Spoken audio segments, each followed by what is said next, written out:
शैतानिर्रजीम बिस्मिल्लाहिर्रहमानिर्रहीम अस्सलाम वालेकुम वरहमतुल्लाहि वबरकातुहू। की हाल चाल है भी सारे दोस्त ठीक ने। उम्मीद करना कि सारे ठीक होवणगे। मैं तुहाडा वीर शराज छदरे वाला।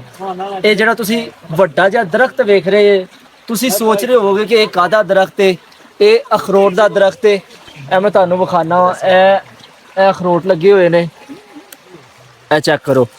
ए अखरोट ने तुसी वेख रहे होगे कि ए हरे ने, लेकिन अखरोट ते लक्कड़ तरह हुंदे ने। उत्तों ਇਹ ਹਰਾ ਹੁੰਦਾ ਜਦੋਂ ਇਹ ਪੱਕ ਜਾਂਦਾ ਤੇ ਵਿੱਚੋਂ ਇਹ ਲੱਕੜ ਤਰ੍ਹਾਂ ਹੋ ਜਾਂਦਾ। ਇਹ ਛਿਲਕਾ ਜਿਹੜਾ ਇਹ ਲਾ ਕੇ ਤੇ ਵਿੱਚੋਂ ਅਖਰੋਟ ਨਿਕਲ ਆਂਦਾ।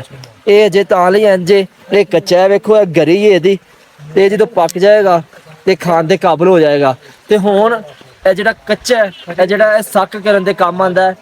ਐਸੇ ਦੰਦਾਂ ਤੇ ਮਾਰ ਸਕਨੇ ਆ।